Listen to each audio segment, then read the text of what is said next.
दार बनाएगी आपका एड शानदार। इस युग की रामकथा आप कई दिनों से टीवी पर देख रहे हैं, सुन रहे हैं कि अयोध्या में किस तरीके का माहौल है, लेकिन त्रेता युग में कैसा माहौल था, त्रेता युग की जो कथा है वो सब कुछ बताने के लिए हमारे साथ खास मेहमान लगातार बने हुए हैं आचार्य रत्नेश जी।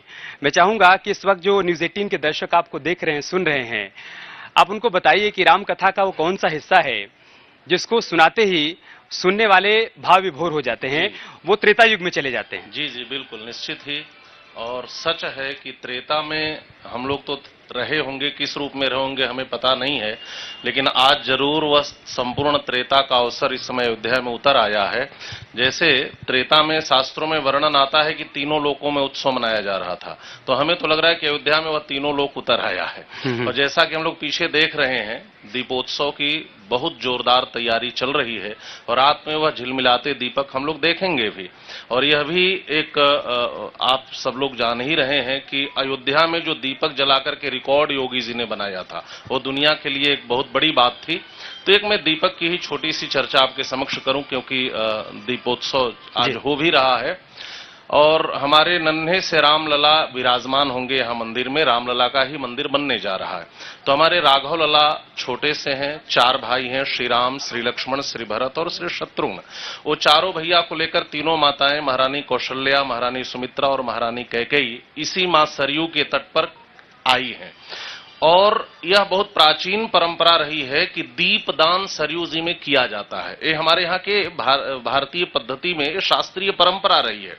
तो ये तीनों माताएं इन चारों राजकुमारों को सरयू के कूल पर, सरयू के किनारे पर छोड़ देती हैं खेलने के लिए, और तीनों माताएं सरयू की धारा में दीपदान करती हैं। तो और तीनों भाई तो खेल रहे थे, लेकिन जो नन्हे से छोटे से रामलला थे वो क्या कर रहे थे, जो दीपक सरयू की धार में बहकर के उनकी ओर आ रहा था, वह धीरे से उस नन्हे से दीपक को उठाते और किनारे पर सीढ़ियों पर सजा दिया करते थे। जब तीनों माताओं ने दीपदान कर लिया, तो दीपदान करके जब श्री राघव लला के पास आई मां कौशल्या, तो उन्होंने देखा कि मैं अभी जो दीपक को जल की धारा में बहा करके आ रही हूं, उसको नन्हे से हमारे राघव उठा उठाकर किनारे पे सजा रहे हैं। तो मां कौशल्या ने पूछा, राघव यह क्या कर रहे हो? तो राम जी ने तोतली भाषा में कहा, मां जो बह रहे हैं उनको किनारे लगा रहा हूं, जो बह रहे हैं उनको किनारे लगा रहा हूं, यही तो मेरा कार्य है। वह परमात्मा है, वह जो संसार की धारा में बहता है उसे किनारे लगाते हैं। तो मैया कौशल्या ने एक छोटी सी बात पूछी।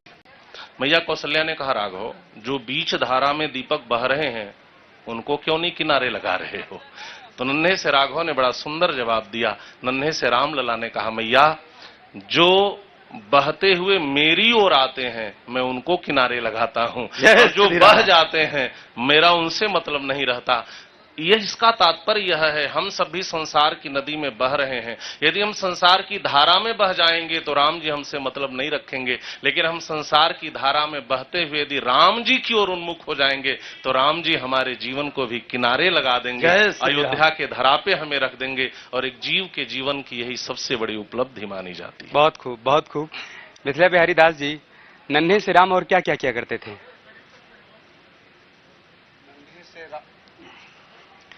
राम जी की कई कथाएं हैं और बाल लीला से लेकर के और भी जगहों तक हैं, जहां तक वो राज्याभिषेक तक की।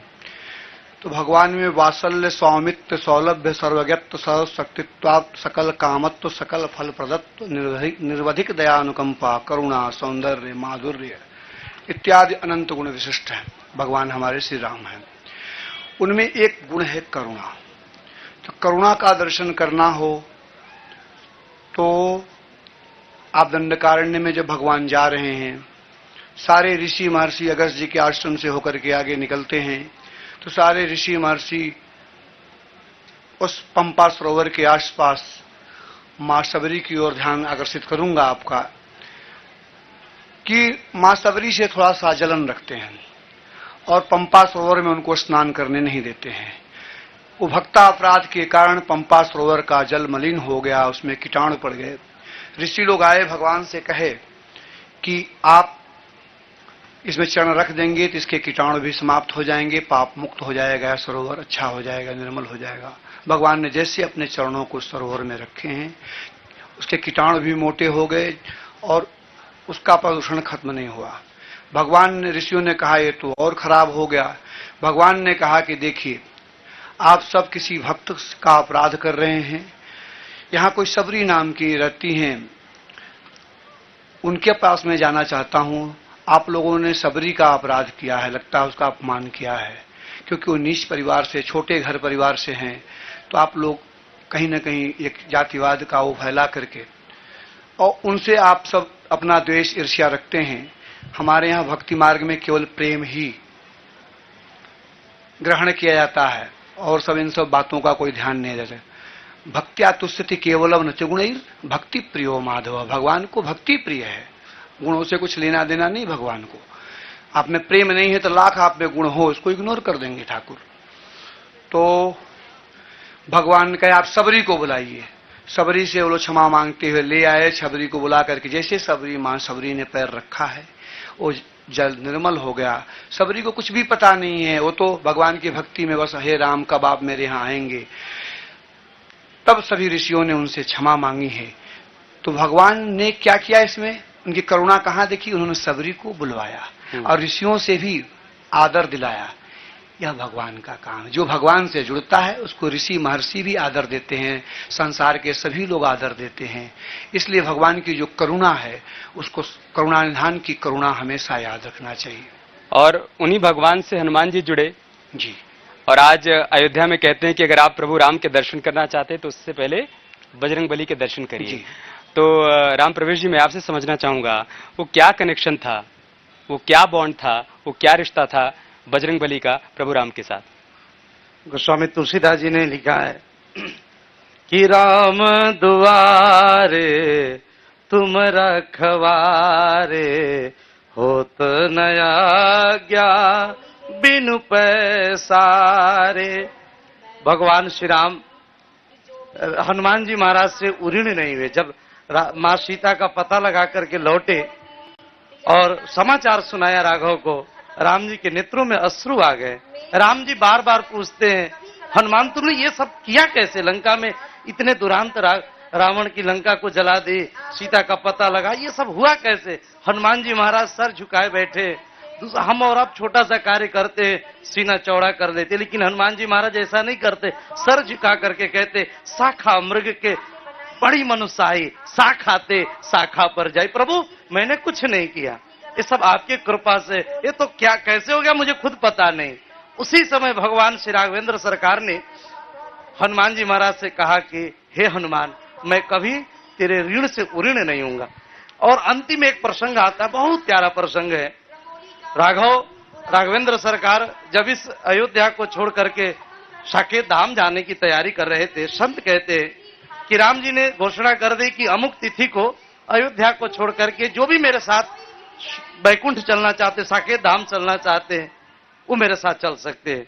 पूरे अयोध्या में हर्षोल्लास छा गया। सारे अयोध्यावासी, कौन ना चाहे जग जीवन लाहूं, कौन नहीं राम जी के साथ जाना चाहा। हनुमान जी महाराज को जब पता चला कि प्रभु छोड़ करके जाना चाहती इस अयोध्या को, हनुमान जी पहली बार, उसके पहले इतने बड़े बड़े कार्य किए, कभी राम जी से कुछ मांगा नहीं। हनुमान जी ने सूचना भिजवाई प्रभु के पास कि आज मैं राघव से कुछ मांगना चाहता हूं। बड़े आनंद हुआ, हनुमान जी मांगेंगे, आश्चर्य हुआ सभी को। और सभा लगी, अयोध्या दरबार लगी, राघव उपस्थित हुए, मां कौशल्या, सुमित्रा, केकई, भरत, शत्रुघ्न, मां सीता, सब हनुमान जी के मुख की ओर देख रहे थे कि हनुमान जी मांगेंगे क्या। आज तक इतनी सेवा करने के बाद कभी मुख से राम के अलावा कुछ बोले नहीं, आज वरदान मांगना चाहते हैं। जब हनुमान जी महाराज को बुलाया गया, राघव के चरणों में लेट गए, चरण पकड़ करके हनुमान जी रोने लगे, आंखों में अश्रु आ गए। और रोते हुए श्री हनुमान जी महाराज ने कहा, हे प्रभु, आप बैकुंठ जाना, साकेत धाम जाना चाहते हैं, आप जाएं, बस इतने ही मुझे वरदान दे कि आप अपने साथ मुझे बैकुंठ साकेत चलने का आदेश नहीं करेंगे, मैं इस धराधाम पर रहना चाहता हूं। राम जी को भी आश्चर्य हुआ और जितने अयोध्यावासी थे, हनुमान जी आप प्रभु को छोड़ करके पृथ्वी पर रहना चाहते, इस धराधाम पर, आप तो राम जी के बिना एक पल भी नहीं रह सकते, ऐसा क्यों?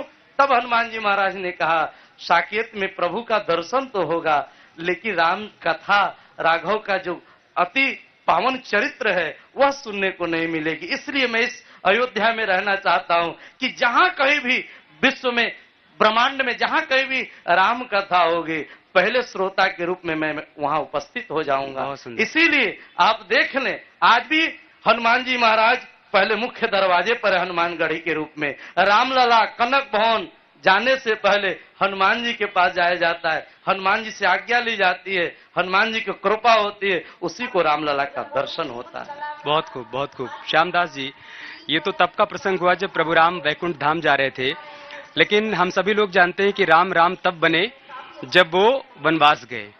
तो उस दौरान का जो प्रसंग था, वो कैसे एक पिता ने अपने पुत्र को कहा होगा कि मैं आपको 14 वर्ष तक वनवास भेजना चाहता हूं, क्या वो माहौल रहा होगा, क्या वो दृश्य रहा होगा, क्या वो भावनाएं रही होंगी, थोड़ा उसके बारे में बताइए। श्री दशरथ जी महाराज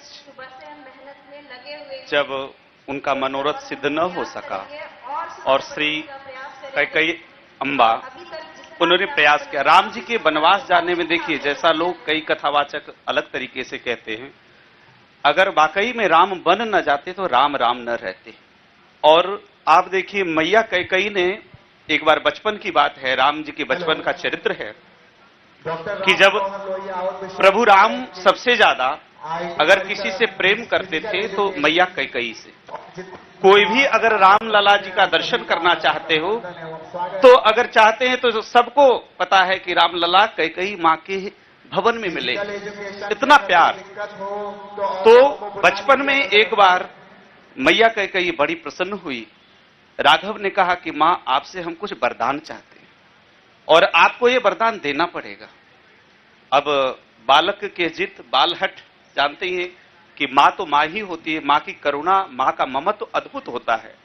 श्री कैकेयी मां ने देखा कि हमारे राघव आज पहली बार कुछ मांग रहे हैं तो कुछ बड़ा होगा, अवश्य ही वचनबद्ध कर लिया और कहा कि मां, मैं जिस हेतु से इस धराधाम पर यदा यदा ही धर्मस्य ग्लानिर्भवति भारत अभ्युत्थानम धर्मस्य तदात्मानं सृजाम्य, इस भाव से मैं इस पृथ्वी पर आता हूं और इसलिए मुझे आप ये वरदान दीजिए कि जब मैं, क्योंकि विमल वंश, ये रघुवंश का नियम है कि बड़े पुत्र का अभिषेक, राजाओं में परंपरा रही है कि बड़े पुत्र का अभिषेक होता है, इसलिए निश्चय ही कि राजा आगे भावी राजा हम ही बनेंगे। लेकिन हम चाहते हैं कि मां आप हमें वरदान दें कि मैं राजा ना बनकर के मैं वन को जाऊं और जन जन में दुनिया के जितने पतित लोग हैं